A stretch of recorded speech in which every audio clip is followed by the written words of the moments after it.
I'm Scott. Hi, my name's John Jang. I'm Andrew Shin. Moral Case Analysis by Scott, John, and Andrew. Case number 8. You were an eyewitness to a crime. A man has robbed a bank, but instead of keeping the money for himself, he donated it to a poor orphanage that can now afford to feed, clothe, and care for its children. You know who committed the crime. If you go to the authorities with the information, there's a good chance the money will be returned to the bank, but the kids will be left in need. What do you do? In this presentation, we will cover the first situation, which is reporting the crime, and defining all the terms. Then we will look at situation number 2, which is not reporting the crime. After that, we will determine which situation is the right thing to do. We'll analyze the situations by using the moral object, the intention, and the circumstances, which is who, when, where, and how, as the Catechism of the Catholic Church teaches that the object, the intention, and the circumstances make up the sources or the constitutive elements of morality of human acts. The object here is called a police or not, for me, and the robber's object and intention is to help orphans in need. Me, the robber, the bank, and the orphanage are involved in this situation. It happened at a bank, was where the setting is. The first principle of practical reason is to do good and avoid evil, suggesting that the idea of justice derives from nature rather than human-made. In this situation, stealing is intrinsically evil, which violates the natural law and the first principle. Even though the robber's intention of helping the orphans is a good intention, his act in stealing still violates the natural law. Therefore, reporting the crime will agree with the first principle of practical reason because the robber is not avoiding evil, rather he's doing the evil. One should also consider the primary and the secondary sense of goods. The primary sense of goods is intrinsic values that are objective, that are good within themselves. In this situation, the intrinsic good value will be justice. The robber committing the crime should be held accountable. The secondary good of money means subjective instrument that helps to achieve something good. In this situation, the good of money would enable justice. If bank is able to retrieve the money, then the principle of justice should be achieved. Allowing the orphanage to keep the stolen money maybe provides temporary benefits, but it fails to achieve the intrinsic good of justice, which demands actions such as reporting crimes. The next topic we'll be talking about is the 8 basic goods. The first 4 of the 8 basic goods are the substantive goods, which in other terms are the external goods, which are life, speculative knowledge, aesthetic beauty, and sport. So with these in consideration, we can use them in our situation. So with life, by not reporting the crime, the orphanage benefits directly, using the money for essentials like food, clothing, and healthcare, which support the children's well-being and survival. Reporting might lead to the return of the funds, which would negatively impact the children's quality of life. And on the other hand, upholding the rule of law by reporting the crime indirectly protects life by maintaining social order and discouraging behaviors that could lead to harm in society. Speculative knowledge means that reporting the crime supports the pursuit of truth and transparency, aligning with speculative knowledge.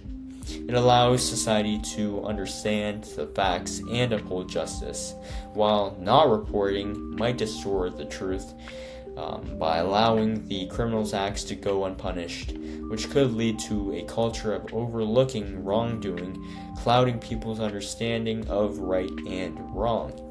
For aesthetic beauty, this good could relate to preserving societal harmony and moral beauty, which are disrupted by acts of crime. Reporting supports a society where beauty is maintained by respecting ethical standards.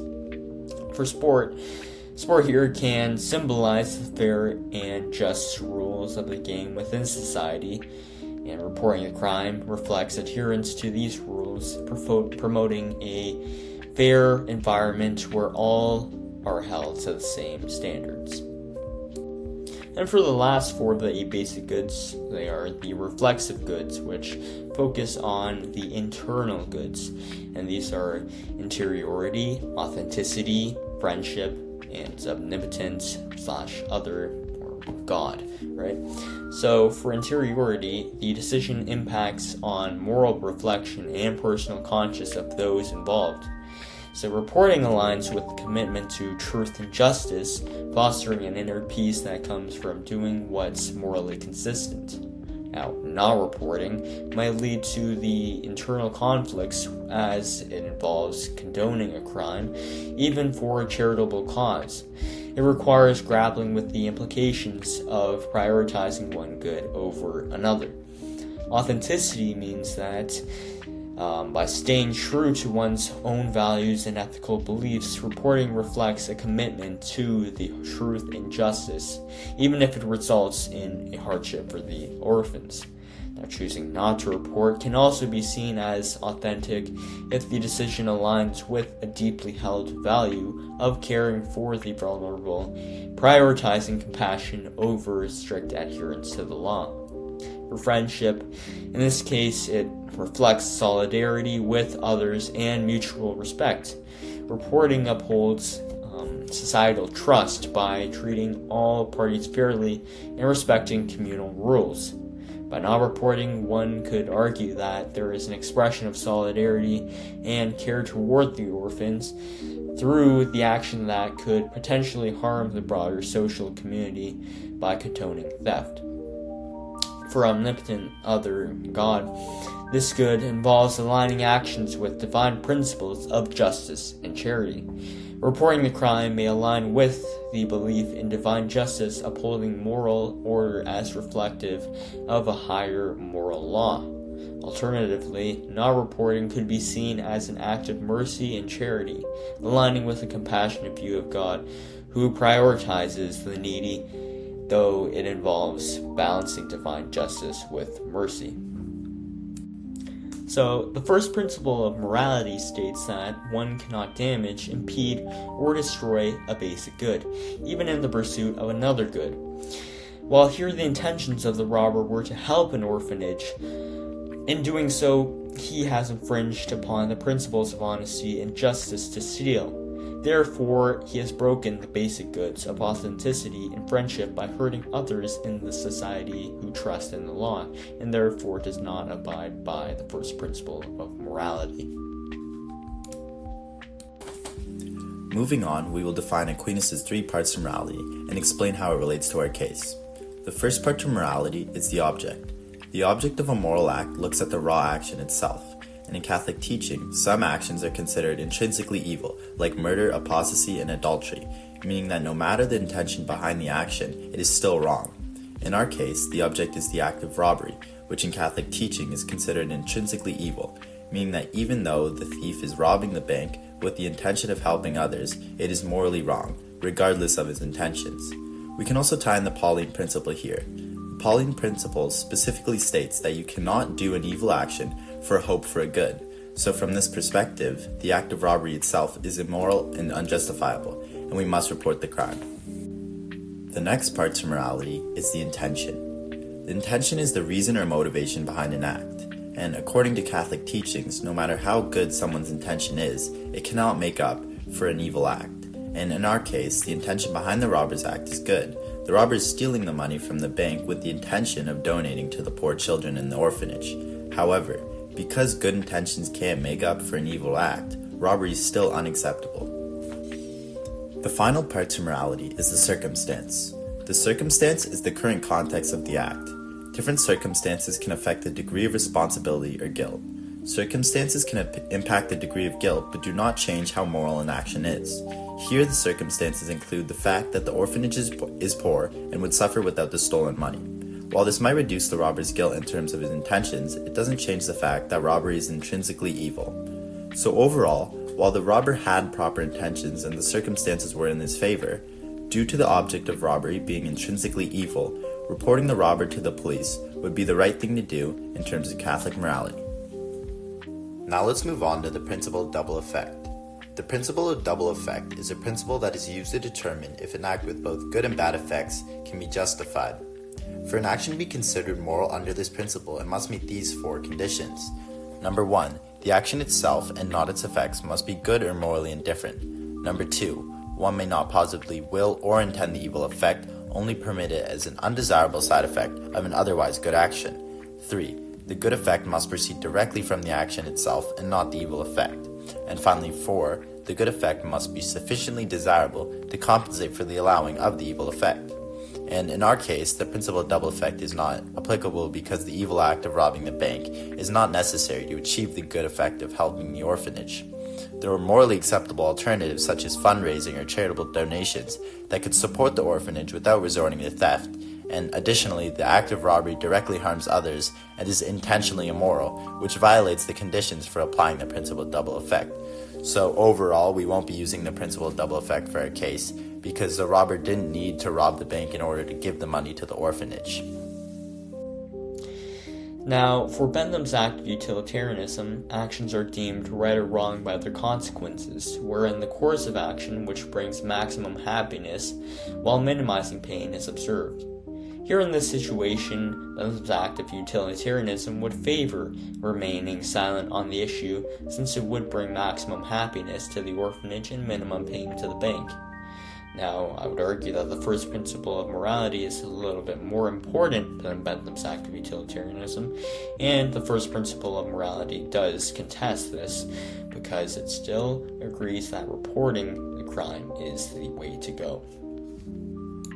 The next topic is Mill's utilitarianism, which is a rule utilitarianism. It emphasizes following rules that basically leads to the greatest good and evaluates the moral worth of actions based on the adherence to rules that foster overall happiness.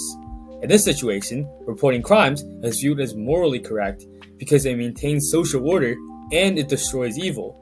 This will result in greater happiness because it protects rights and properties of everyone and contribute to a stable society. Allowing exceptions to these crimes can encourage more thefts, break trust within the community.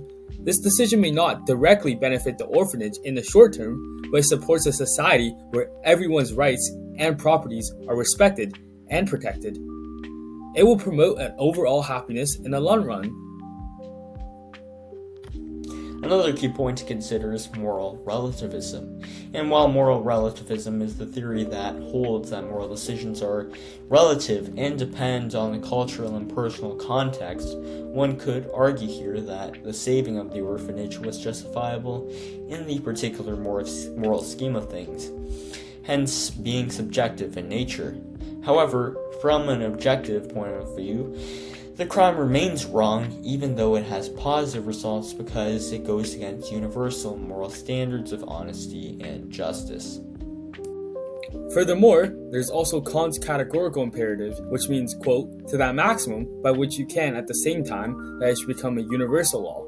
In this situation, reporting the crime will set up an example that stealing, lying, and allowing the crime to happen should not be tolerated. Furthermore, it also means do unto others as you will have them do unto you. I'm very sure that everyone in this classroom would not want other people draining your bank account out of nowhere without consent.